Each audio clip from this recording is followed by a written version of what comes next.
Le Champ de Mars a été pendant de nombreuses années un quartier aux activités multiples et beaucoup de Tournusiens s'en souviennent.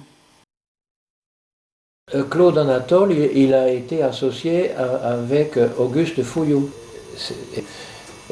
Il y a des marques qui ont disparu. Il y avait une voiture, c'était la marque ZL. Je pense qu'on ne retrouve ça que dans les musées de l'auto, comme à La Roche-Taillée, ou je sais pas. Il avait une Chenard et Valcaire, je crois. Puis il y avait d'autres marques qui n'existent plus. Il y avait une Berlier en voiture légère, quoi. Hein.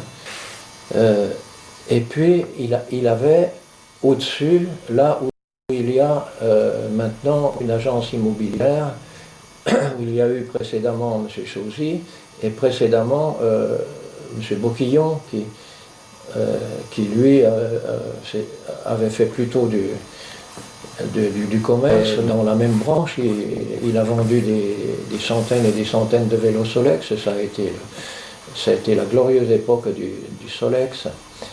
Et puis il a modifié un peu l'angle pour mettre des postes d'essence.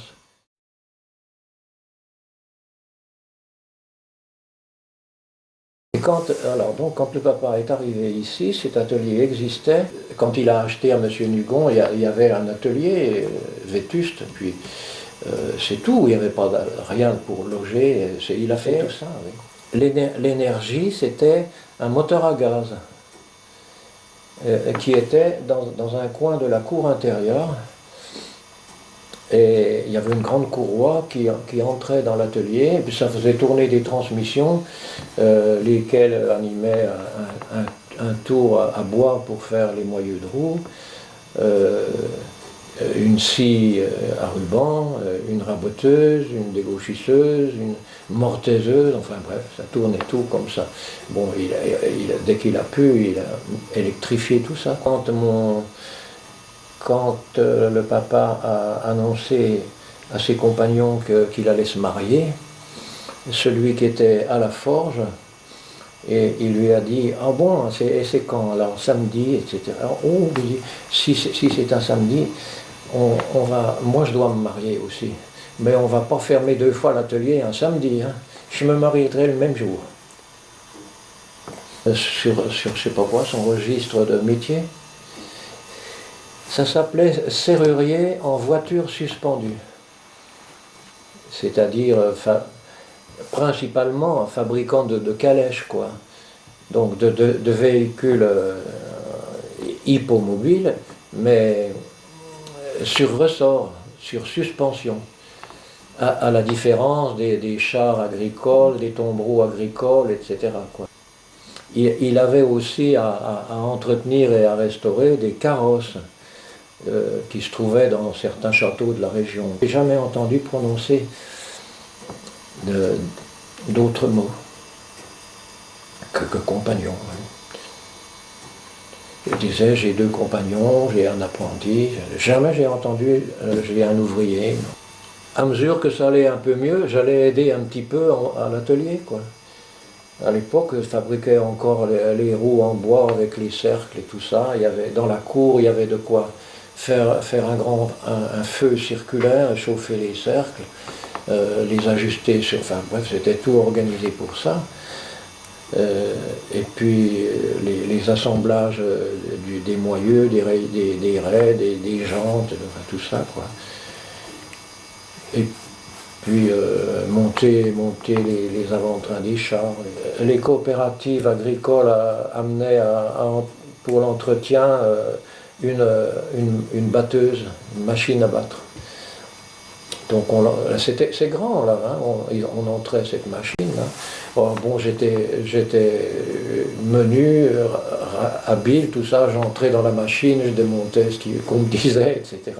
Je me rappelle de ça. On a commencé à équiper le matériel agricole avec des pneus au lieu de roues en bois et cerclées, quoi. Donc je me suis intéressé à ça. Ça a évolué tout le temps, la ferronnerie, la clientèle.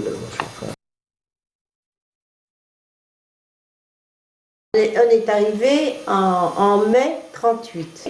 On avait 45 pensionnaires. Et puis un peu de passage comme ça, surtout qu'avec, il y avait après quand il y a eu la ligne de démarcation, eh bien, on avait les inspecteurs qui venaient manger à la maison, enfin du commissariat et tout ça. Et ils envoyaient des clients, ils demandaient des fois où ils pouvaient manger.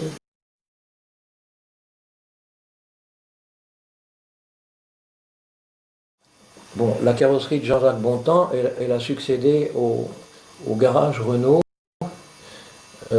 qui était tenu par mon frère, qui est décédé prématurément dans un accident.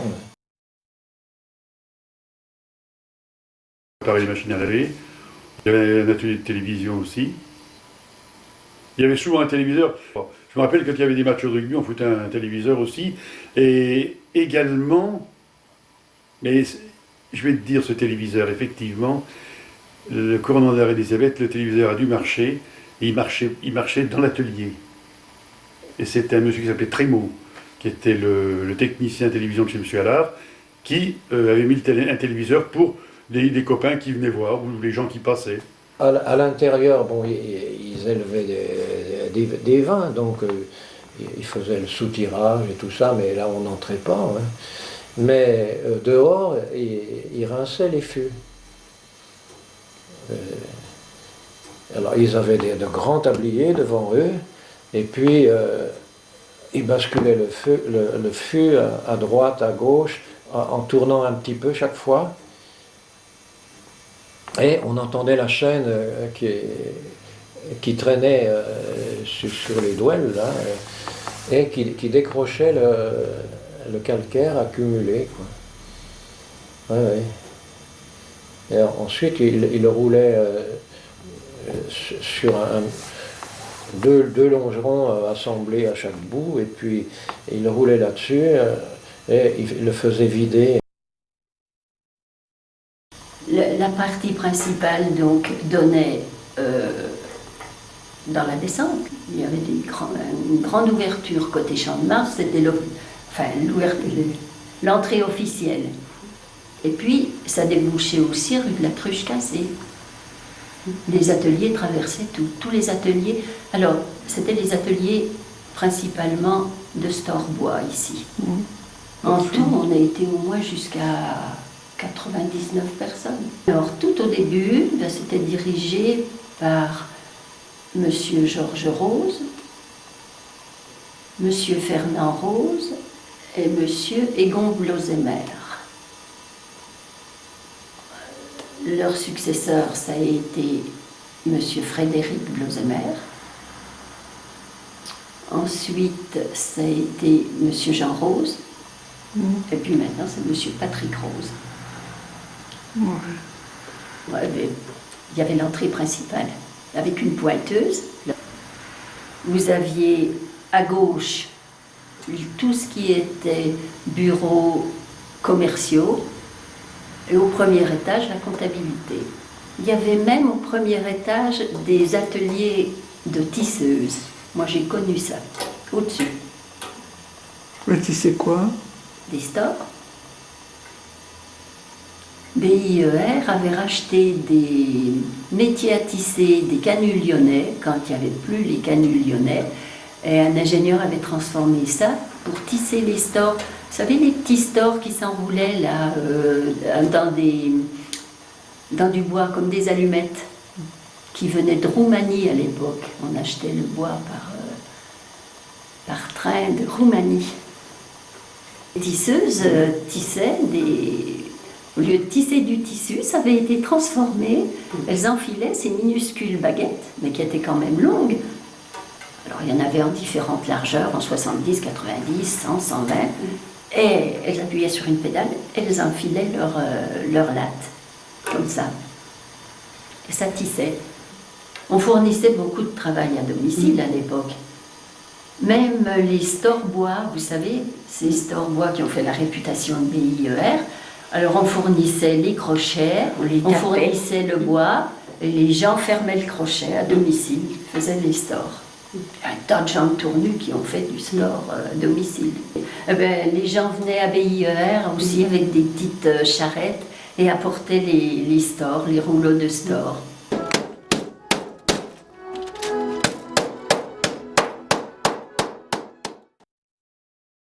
Il y avait le boulodrome, ce boulodrome là. Alors moi j'ai vu des types jouer au boule, mais des très bons joueurs. Mais sinon, le boulodrome était très fréquenté. Ah bah c'était très fréquenté. Enfin surtout l'été. Mais l'été il y avait tout le temps du monde. Alors ça jouait surtout au boule à la lyonnaise. Hein. C'était quand même pas un terrain de pétanque. Souvent il y avait des tables dehors. Et puis ils se faisaient servir l'apéritif dehors. Quoi. Il y a des petites tables en marbre. Des tables dessus marbre là. Donc ça c'était sympa, ça faisait une bonne ambiance. Ça donnait un peu de vie quand même.